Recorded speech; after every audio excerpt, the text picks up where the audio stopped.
নমস্কার, আমি প্রসূন আচার্য। আপনারা দেখছেন ডিডি কলকাতা ওয়ান বা দেশ দুনিয়া কলকাতা। আপনারা হয়তো অনেকেই জানেন না যে ভারত থেকে নকশালবাদ বা মাওবাদ শেষ করার জন্য ভারতের স্বরাষ্ট্রমন্ত্রী অমিত শাহ একটি ডেডলাইন ঘোষণা করেছেন এবং যা অনুমোদন করেছেন আমাদের দেশের প্রধানমন্ত্রী নরেন্দ্র মোদী। ডেডলাইন হচ্ছে 31শে মার্চ 2026, অর্থাৎ 31শে মার্চ 2026-এর মধ্যে ভারত থেকে নকশালবাদ বা মাওবাদ সম্পূর্ণরূপে উৎখাত করা হবে। ভারতে আর কোনো নকশালবাদী বা মাওবাদী বলে কিছু থাকবে না। এই শেষ করার জন্য ভারত সরকারের পক্ষ থেকে সমস্ত সেন্ট্রাল ফোর্সকে একসাথে সক্রিয় করা হয়েছে। কয়েক হাজার শুধু নয়, অন্তত 25,000 সেন্ট্রাল ফোর্স সেন্ট্রাল ইন্ডিয়ার বিভিন্ন জায়গায় নকশাল বাহিনীর বিরুদ্ধে অভিযানে নেমেছে।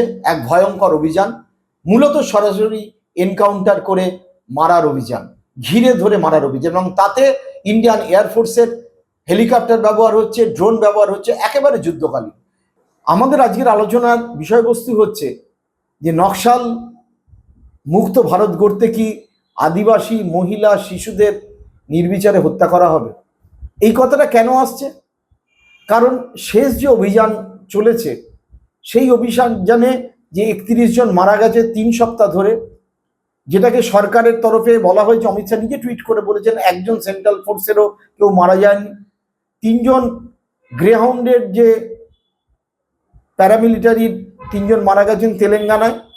প্রথমে বলা হচ্ছিল তারা আইডি ব্লাস্টে মারা গেছেন, পরে জানা গেছে একদিক থেকে যখন সিআরপিএফ এর জওয়ানরা ছত্তিশগড়ের দিক থেকে এগোচ্ছিল এবং অন্য দিক থেকে তেলেঙ্গানার দিক থেকে যখন গ্রাউন্ড এগোচ্ছিল, কোনো গুলি বিনিময়ে মারা গেছেন। কারণ হচ্ছে বুলেট ইঞ্জুরি ছিল তাতে। আমরা এই বিতর্কের মধ্যে যাচ্ছি না। নকশালবাদকে কেন্দ্র করে, মাওবাদীরা কেন্দ্র করে যে পিপুলস লিবারেশন গেরিলা বাহিনী গড়ে তুলেছে, সেই বাহিনী ভারতকে কিভাবে একটা দিশা দেখাবে, তাদের ভালো কি মন্দ, সেই আলোচনাতেও যাচ্ছি না। আমরা মূলত আজ আলোচনার বিষয়বস্তু হচ্ছে যে অপারেশন কাগার যে করা হলো এবং যেভাবে গত 1-1.5 বছর ধরে মূলত 2024 এবং 2025-কে কেন্দ্র করে একদম স্ট্রেট ওয়েতে এনকাউন্টার করে মারার সিদ্ধান্ত নেওয়া হয়েছে কেন্দ্রীয় সরকারের পক্ষ থেকে, এবং বিভিন্ন হিউম্যান রাইটস সংগঠন, বিভিন্ন সিভিল লিবার্টি সংগঠনের তরফ থেকে তার প্রতিবাদ হচ্ছে। তারা একইভাবে প্রশ্ন তুলেছেন যে এইভাবে বিনা বিচারে, নির্বিচারে কি মানুষ মারা যেতে পারে, যে সংগঠনই করুক না কেন? ইংরেজ আমলে টেরোরিস্ট ক্ষুদিরাম প্রফুল্ল চাকি সকলেই ছিলেন। আমাদের দেশে পাকিস্তানের কাসাব আক্রমণ করেছিল, কিন্তু প্রত্যেকটা ক্ষেত্রে বিচার হয়েছিল, একটা বিচার প্রক্রিয়া থাকে। সেই বিচার প্রক্রিয়ার মধ্যে না গিয়ে যদি সরাসরি গুলি করে মারা হয় কাউকে বা এনকাউন্টার করা হয়, সেটা কি ভারতের যে মৌলিক সংবিধান, তার যে আইন, সেই আইনে সেই ক্ষমতা দেওয়া হয়েছে কোনো সরকারকে? ছত্তিশগড়ের চিফ মিনিস্টার বিষ্ণুদেব সাই তিনি উচ্ছ্বসিত। তিনি বলেছেন যেভাবে এই নকশালপন্থীরা সাধারণভাবে আক্রমণ হানাচ্ছে বিভিন্ন ফোর্সের ওপরে এবং মারছে, তাতে এটাই তাদের পথ হওয়া দরকার। একই কথা কেন্দ্রীয় স্বরাষ্ট্রমন্ত্রী। আমরা দেখেছিলাম যে এই সিদ্ধান্ত নেওয়ার আগে, অর্থাৎ নকশাল মুক্ত ভারত গড়ার আগে, যে চিফ মিনিস্টারদের নিয়ে অমিত শাহ মিটিং করেছিলেন দিল্লিতে, সেই মিটিংয়ে যেরকম সিন্ধে ছিলেন মহারাষ্ট্রের, সেই রকম তেলেঙ্গানার চিফ মিনিস্টারও ছিলেন, কংগ্রেসের চিফ মিনিস্টার তিনিও ছিলেন, ছত্তিশগড়ের বিজেপির চিফ মিনিস্টার ছিলেন, উড়িষ্যার বিজেপির চিফ মিনিস্টার ছিলেন। অর্থাৎ এটা সামগ্রিক সিদ্ধান্ত। চিদম্বরম যখন আমাদের দেশের স্বরাষ্ট্রমন্ত্রী ছিলেন, তখন অপারেশন গ্রিয়ার নামিয়ে আনা হয় এবং সেই ক্ষেত্রেও বিরাট পদক্ষেপ নেওয়া হয়েছিল। কিন্তু সম্প্রতি যে পদক্ষেপ নেওয়া হয়েছে, তাতে যে পরিমাণ সরকারি সাফল্য পেয়েছে সেটা অতীতে কখনো পায়নি। বিভিন্ন তথ্য থেকে, যে পরিসংখ্যান থেকে পাওয়া যাচ্ছে, তাতে গত বছর 2024 প্রায় 260 এবং 2025 এ পর্যন্ত 81 জন মাওবাদী, অর্থাৎ 350-এর মতো মাওবাদী তারা বা নকশালবাদী সেন্ট্রাল ইন্ডিয়ায় তারা সরকারের সাথে এনকাউন্টারে মারা গেছেন। অল্প কিছু সেন্ট্রাল ফোর্সের প্যারামিলিটারিও নিহত হয়েছে। আমরা দ্ব্যর্থহীন ভাষায় এই চ্যানেলের পক্ষ থেকে বলতে চাই, আমরা কোনো সহিংসা পথে বিশ্বাস করি না, আমরা পিস টক আলোচনায় বিশ্বাস করি। কিন্তু তা সত্ত্বেও যে প্রশ্নটা বারবার দেখা দিয়েছে, বিশেষ করে গান্ধীবাদী হিমাংশু কুমার থেকে শুরু করে হাইকোর্টের প্রাক্তন বিচারপতি বি চন্দ্রশেখর, তিনি যখন গিয়ে আমাদের সামনে, মানুষের সামনে প্রশ্ন তোলেন যে এইভাবে মানুষকে কখনো সরাসরি খুন করে দেওয়া যায় না, তখন কিন্তু রেবন্ত রেড্ডি বলতে বাধ্য হন যে নকশাল সমস্যা কিন্তু শুধুমাত্র আইন শৃঙ্খলা সংস্থা নয়। এবং আমরা একইভাবে দেখলাম তেলেঙ্গানার প্রাক্তন চিফ মিনিস্টার কেসিআর, তিনিও একই কথা বলেছিলেন যে এইভাবে অপারেশন কাগারের নামে, যেটাকে অপারেশন ব্ল্যাক ফরেস্ট বলা হচ্ছে, অর্থাৎ কারুগুট্টা হিলস, যে হিলস প্রায় 5 কিলোমিটার দৈর্ঘ্য, 5000 হিলক বলা চলে, 5000 ফিট উচ্চতা এবং তার প্রস্থে কয়েকশো কিলোমিটার, সেই হিলকে কেন্দ্র করে যেভাবে 24,000, যখন কাশ্মীরে এই রকম ঘটনা ঘটছে তখন 24,000 সেন্ট্রাল ফোর্স এই পর্বত অঞ্চল ঘিরে ধরে এবং ঘিরে ধরে 21 দিন ধরে অভিযান চালায় এবং এখনো ভার্চুয়ালি অভিযান শেষ হয়নি বলা চলে। আমাদের প্রশ্ন হচ্ছে, যে ডেড বডি পাওয়া গেছে তাতে দেখা যাচ্ছে অন্তত 10 জনের উপর মহিলা, মাইনর বয় আছেন 18-র নিচে, মাইনর গার্ল আছেন। আমাদের প্রশ্ন হচ্ছে, যেখানে দেশের রাষ্ট্রপতি দ্রৌপদী মুর্মু একজন মহিলা, যেখানে সুপ্রিম কোর্টের বর্তমান চিফ জাস্টিস গাবাই একজন দলিত, এইভাবে আদিবাসী, দলিত, মহিলা, শিশু, গরিব মানুষ যারা, তাদেরকে কি এইভাবে গুলি করে হত্যা করা সম্ভব না উচিত? এই প্রশ্নটা কিন্তু আমাদের আজকে বারবার উঠে আসছে এবং এই প্রশ্নটা এই কারণেই প্রাসঙ্গিক যে বিভিন্ন সংগঠন, বিভিন্ন হিউম্যান রাইটস সংগঠন, আপনার তাতে আপত্তি থাকতে পারে, আপনি বলতে পারেন যে তারা নকশালপন্থী মাওবাদীদের সমর্থন করে, অনেক দিন ধরেই তাদের নরেন্দ্র মোদী আরবান নকশাল বলে দাবিয়ে দিয়েছিলেন। কিন্তু আজকে এই প্রশ্নটা খুব স্বাভাবিক যে আপনি তাদেরকে গ্রেপ্তার করে কেন বিচারের প্রক্রিয়ার মধ্যে নিয়ে আসবেন না? কেন সরাসরি গুলি করে বিজাপুর, দান্তেওয়াড়া, বাস্তার, তেলেঙ্গানা, গড়চিরৌলি বিভিন্ন জায়গায় কোনো রকম বিচার প্রক্রিয়ার মধ্যে না গিয়ে সরাসরি গুলি করে মারবেন? আমরা দেখেছি যে মাওবাদী যে হিংসে, তা দিয়ে ফাইনাল কোনো আউটকাম বেরোয় না। নেপালের রাজতন্ত্রের পতন হয়েছে, দীর্ঘদিন ধরে ওখানে মাওবাদীদের অ্যাক্টিভিটি ছিল, প্রচণ্ড তার নেতৃত্ব দিয়েছিলেন, প্রায় 20,000 লোক প্রাণ হারান, অশান্ত হয়েছিল নেপাল, তারপরে ভোটের রাস্তায় ফিরে এসছে এবং মাওবাদীদের একাংশ যারা ক্ষমতায় গেছে তাদের বিরুদ্ধেও দুর্নীতি অভিযোগ উঠেছে। এই মাওবাদীরা যারা জঙ্গলে থাকেন, সাধারণ গরিব আদিবাসী মহিলাদের সাথে কাজ করেন, যেখানে তাদের খাদ্য নেই, বস্ত্র নেই, বাসস্থান নেই, যেখানে তারা জল জঙ্গল জমির লড়াই লড়ছে, তাদের পাশে দাঁড়িয়ে কাজ করেন, সেই ক্ষেত্রে যে তারা সম্পূর্ণ দুর্নীতি মুক্ত, তারা যে তাদের মতো করে বিপ্লবের যে কথা বলছে সেই কথার সাথে দেশের, আমাদের যে সংবিধান তার যে মিল রয়েছে, এমনটা নয়। কিন্তু কোনো রাষ্ট্র কখনো এইভাবে মাস কিলিং করতে পারে? প্রশ্নটা কিন্তু আজকে এইখানেই দেখা দিয়েছে এবং প্রশ্নটা এই কারণেই প্রাসঙ্গিক যে গত 1.5 বছরের মধ্যে যে 350 নকশালবন্দি মারা গেছেন, অবশ্যই কিছু সেন্ট্রাল ফোর্সের সিআরপিএফও মারা গেছেন এবং 2 মৃত্যুই অত্যন্ত দুঃখজনক।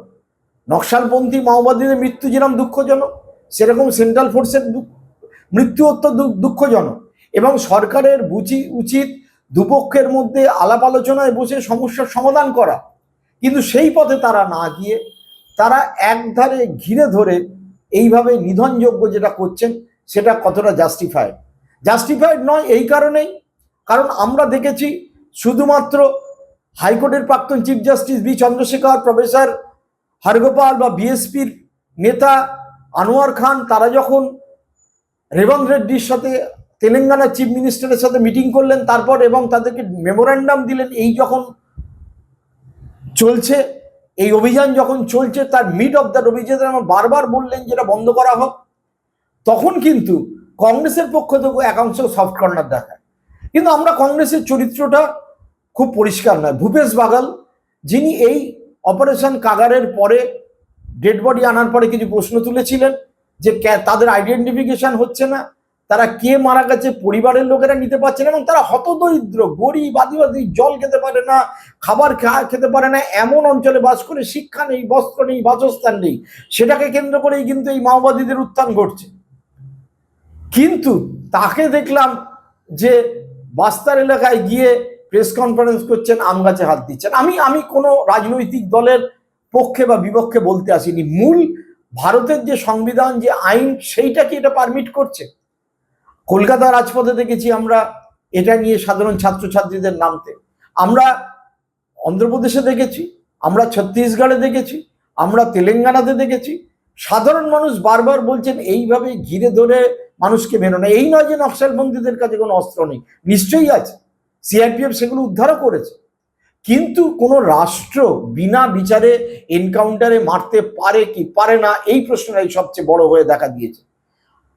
16 তারিখে অর্থাৎ বৃহস্পতিবার কোঅর্ডিনেশন কমিটি ফর পিস তারা লিখিতভাবে আবেদন করে বলছে, এবং জেনিভা কনভেনশন বলুন, রেড ক্রসের নীতি বলুন, এইভাবে কোনো রাষ্ট্র, কোনো রাষ্ট্রশক্তি কখনো তার নাগরিকদের উপরে কখনো যুদ্ধ ঘোষণা করতে পারে না। এটা কাশ্মীরের যুদ্ধ নয়, এটা এমন নয় যে শত্রু দেশের ওপর আমি তাদের নির্বিচারে গুলি চালিয়ে হত্যা করলাম, সেখানে বিচারের কোনো প্রশ্ন নেই। যাদেরকে আপনারা মারছেন তারা যে মতবাদেই বিশ্বাস করুন, তারা কিন্তু এই দেশের নাগরিক। তারা এই দেশের জল, বায়ু, বাত থেকে শুরু করে খনিজ পদার্থ, জল, জঙ্গলের অধিকারের জন্য তারা লড়াই করছেন। সেটা নিয়ে প্রশ্ন থাকতে পারে যে তাদের পথ সঠিক কি বেঠিক, কিন্তু আপনার কোনোভাবেই মেরে দেওয়ার, তাদের এনকাউন্টার করে। এবং ভেবে দেখুন, কাশ্মীর সীমান্তে, পাকিস্তান সীমান্তে যখন অত বড় ঘটনা ঘটছে, যুদ্ধ শুরু হয়েছে, মানুষ মারা গেছে, ফাইটার প্লেন চলছে, ড্রোন চলছে, তখন 24,000 মানুষ। এবং আমি দেখলাম যে মধ্যপ্রদেশের ছত্তিশগড়ের চিফ মিনিস্টার বিষ্ণুদেব সাই বলছেন যে 45 ডিগ্রি টেম্পারেচার ছিল, এবং ওই পাহাড়ে কোনো জল নেই, অথচ ওই পাহাড়ে মাওবাদীরা রয়েছে। সিআরপিএফ এর জওয়ানরা নাকি জল পায়নি, পানীয় জল নেই, খাদ্য নেই, তাই জন্য অভিযান করতে এতদিন সময় লেগেছে। সেখানে ইন্ডিয়ান এয়ারফোর্সের হেলিকপ্টার থেকে, ড্রোন থেকে চিহ্নিত করা হয়, তাদেরকে ঢোকা হয়। মাওবাদীদের অভিযোগ তাদের ওপর বম্বিং হয়েছে, সত্যি মিথ্যে এর কোনো প্রমাণ নেই। সংবাদ মাধ্যমকে সেখানে প্রবেশ করতে দেওয়া হয়নি। ইন্ডিয়ান এক্সপ্রেস রিপোর্ট করছে যে বিজাপুরে তাদের রিপোর্টারদের অনেক দূরে আটকে দেওয়া হয়, ডেড বডি রাখার জায়গা নেই, ডেড বডিগুলো শনাক্তকরণের জায়গা নেই। এইটা কি ভারতের নাগরিক একজন, তারও সমান ভোটাধিকার আছে, তার আধার কার্ড আছে, নয়তো পরিচয় হলো কি করে? তার ভোটার কার্ড, আধার কার্ড, সমস্ত কিছু রয়েছে। এবং তার উপর কি ভারত সরকার এই রকম ভাবে আক্রমণ শানাতে পারে? তাদের কি এইভাবে গুলি করে মারার অধিকার আছে? বিশেষ করে মহিলা এবং শিশুদের। এর আগে আমরা দেখেছি ছত্তিশগড়ের সার্কেগুড়ায় 10 জন আদিবাসীকে, 17 জন আদিবাসীকে বছরখানেক আগে গুলি করে হত্যা করা হয়। তার মধ্যে 9 জনের ওপর শিশু এবং মহিলা ছিল অধিকাংশ, যেটাকে ফেক এনকাউন্টার বলা হয়।